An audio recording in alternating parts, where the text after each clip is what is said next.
Hi friends,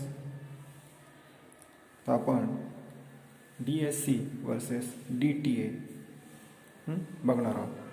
DSC means differential scanning calorimetry and DTA means differential thermal analysis. Okay, बघा आता DTA काय? Technique in which the difference is calculated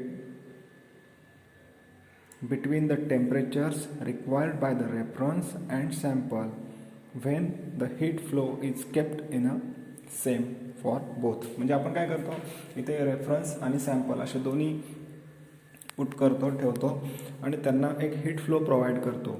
heat flow provide केल्यानंतर sample आणि reference हे दोन्ही काय करतात, हीट यूज करतात आणि तो जो हीट यूज केल्यानंतर त्या दोघांच्या हीटमधला जो डिफरन्स आहे, त्यांना किती हीट लागते, ती हीटचा डिफरन्स आपण मेजर करतो. आणि DSC मध्ये काय करतो, a technique in which the difference is calculated between the amount of heat needed heat flow, that is to increase the temperature of the sample and the heat required to increase the temperature of the reference. इथे आपण temperature difference major करत नाही, तर इथे आपण heat फ्लोचा difference करतो. दोघांमधला हाच बेसिक फरक आहे. इथे आपण काय करतो की त्यांना दोघांचे टेम्परेचर इन्क्रीज होण्यासाठी रेफरन्सचा आणि सॅम्पलचा किती हीट फ्लो त्याला प्रोव्हाइड लागेल, किंवा तो हीट जो आहे तो बॅलन्स करण्यासाठी किती हीट त्यांना रिक्वायर्ड लागेल, हीट फ्लो त्यांना रिक्वायर्ड लागेल, ते मेजर करतो. ठीक आहे. दुसरं, suited for the determination of characteristic temperature. इथे आपण कॅरेक्टरिस्टिक्स टेम्परेचर डिटर्माइन करण्यासाठी DTA यूज करतो. आणि इकडे determination of caloric value such as the heat fusion and heat of crystallization, हे दोन मोठे पॅरामीटर जे रिक्वायर्ड आहेत मेजर करण्यासाठी, ते दोन पॅरामीटर आपण याच्यामध्ये डिटर्माइन करतो. डिटर्मिनेशन ऑफ ह्याच्यामध्ये बघा आता DTA मध्ये determination of caloric values such as heat of fusion and heat of crystallisation.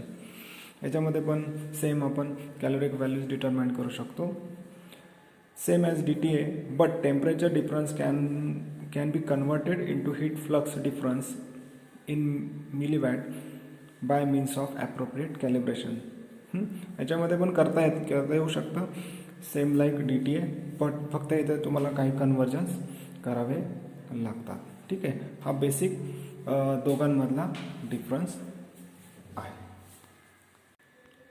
अजून आपल्याला DTA आणि DSC मध्ये जर डिफरन्स बघायचा झाला तर सेमी क्वांटिटेटिव्ह आहे. DTA काय आहे तर सेमी क्वांटिटेटिव्ह. तुम्ही क्वांटिटेटिव्ह ॲनालिसिस थोड्याफार प्रमाणात करू शकता, पण DSC इज टोटली क्वालिटेटिव्ह, आयडेंटिफिकेशनसाठी करू शकता. It is a less precise and costly.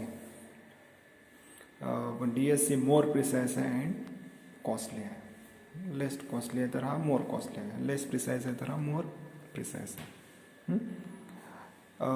DTA मध्ये जे हीटर यूज केलं जातं, ते heater not individual used. Individual heater नसतो, कॉमन हीटर इथे यूज केला जातो. बट DSC मध्ये जो हीटर आहे तो इंडिव्हिज्युअल असतो, दोघांसाठी, रेफरन्स आणि सॅम्पलसाठी सेपरेट असतो. ठीक आहे, हा एक बेसिक डिफरन्स ह्याच्यामध्ये आहे. यूजमध्ये जर आपल्याला त्याच्यामधला फरक बघायचा झाला DTA आणि DSC मधला, तर DTA is use to analyse thermal properties of minerals for the characterisation of polymer and biological materials analyse करू शकतो. आणि DSC mostly analysis for the proteins and antibodies. एक लक्षात ठेवा. सॅम्पलच्या बाबतीत अजून एक डिफरन्स जर लक्षात घ्यायचं झालं तर sample can be used as a solid substance, तर आपण सॉलिड सबस्टन्स यूज करू शकतो. बट इन DSC मध्ये sample is always a liquid. ठीक आहे, अशा पद्धतीने याचे काही डिफरन्स आहेत. तुम्ही अजून काही डिफरन्स याच्यामध्ये फाइंड आउट करू शकता. ठीक आहे, आपण हा डिफरन्स DTA आणि DSC मधला जो टॉपिक आहे तो आपण इथे थांबूया. ठीक आहे, थँक्यू.